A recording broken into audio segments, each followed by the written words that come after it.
Check out this new quick hitter from the Pure Hoops podcast as BJ Armstrong and Eric Newman take a close look at the Los Angeles Clippers. Will these moves push them to the finals? I was a huge Clipper fan a year ago. Huge on Clipper record. fan. Both on of us. record. On record. Okay. You don't just lose a Doc Rivers. You don't just lose that level of leadership. Whether or not he can coach, or whether you believe he's one of the best coaches, I happen to believe he's one of the best coaches in the entire NBA. When you lose leadership like that, because you don't just easily replace that type of leadership. You don't just take away a great leader. That doesn't show up at your door on a monthly basis. You don't. So that, to me, is going to significantly impact this team. To what degree, I have no idea. And this isn't saying anything about Coach Lue. Coach Lue is terrific. He's won a championship. He is a terrific coach himself. But you don't just lose Doc Rivers. You don't just lose Montrezl Harrell and then say, this is a championship caliber team. There will be some ramification, some impact. To what degree, okay, we don't know. But here's my best guess. When I watched the Clippers a year ago, they had a glaring weakness with their team. They did not have a lead guard who could break down the defense and keep the pressure that is necessary in today's game. What does that lead guard look like today? He looks like Jamal Murray. He looks like Damian Lillard. He looks like Kyrie Irving. He looks like James Harden. He looks like Russell Westbrook. He looks like all of those young players, Steph Curry, so forth and so on, where you have a lead guard who can keep the defensive pressure, in particular in transition, to break down your defense to do what?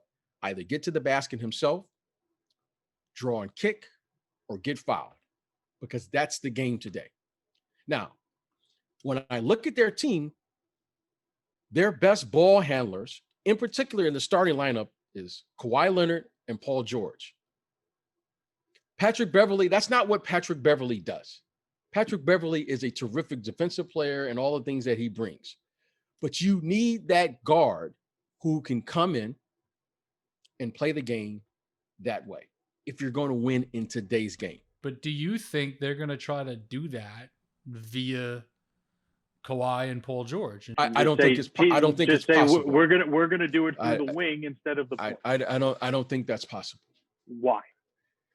The reason I don't think it's possible is because you're asking Kawhi Leonard, who is one of, let's just, for the sake of argument, he's one of the top 5 players in the league. You're going to ask him to take away what is his greatest gift and biggest contributions to the team? His ability to score in key situations, meaning he has to be in an operating area where he has to either do one of the following. Either he's going to score himself or create opportunities for the rest of the team because he's going to get doubled or triple teamed. Now I'm asking him to do another thing, which is to facilitate, run the offense, manage time and score as a lead guard. Now, last year you say, well, LeBron did it. He did it during the regular season. But when the playoffs began, LeBron James quietly slid over to the wing and began to score at a 25 to 30 point clip. And Rondo quietly slid into that. Rondo and took on that role. And Rondo was scoring the ball. Why? Because every team needs a lead guard who can score to keep those other lead guards honest. You can't play against Jamal Murray and Donovan Mitchell and score 8 points.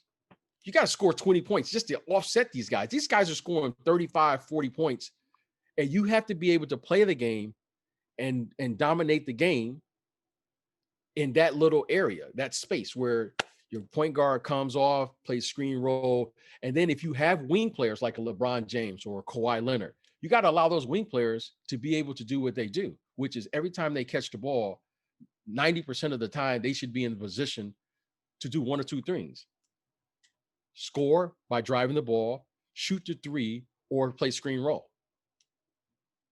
And if I'm asking Kawhi Leonard to do more than that, I'm taking away from his ability to be Kawhi Leonard. When you look at what he was able to do in San Antonio, what he was able to do just recently in Toronto, he had quality guards who did the following. They kept pressure on the defense. Kyle Lowry and Van Fleet kept the defensive pressure on the opposing team by their excellent guard play. And then when you add Kawhi Leonard to that as a wing player, now he becomes the Kawhi Leonard that we saw in Toronto. Because that Kawhi Leonard, if you can allow him to just move around the court and play and score the basketball, there aren't many players that can defend him. But if I'm asking him to play at the top of the key, assume that responsibility, well, why do I want Kawhi Leonard bringing the ball up the court in the last 4 minutes of a game? I want him to operate on the strong side of the weak side of the defense so that you can't focus your defense on my best player, because clearly he's the best player on their team. So that's how I see it. I think they're going to have to add a scoring lead guard who can score, who could play, who could get 20 points a game, so that Kawhi Leonard and Paul George can do what they really do, which is to be wing players. Just be a wing player. Now, can they do it in gaps? Yeah, they can do it. Just like LeBron James can do it in gaps. But are you telling me having LeBron James at the top of the key in the playoffs is the best place to have a 6'8" player that is versatile? No, you want LeBron James to do a little bit of this, do a little bit of that, play screen roll, maybe do a little post up, maybe play at the pinch post. You want to take advantage of his versatility. I want to do that with Kawhi Leonard. And right now, I don't see that ball handler that can do that consistently during the regular season, let alone in the playoffs. We hope you enjoyed that quick hitter from the Pure Hoops podcast. Be sure to check out the full episode with BJ Armstrong and Eric Newman, dropping each and every Friday. Stay pure.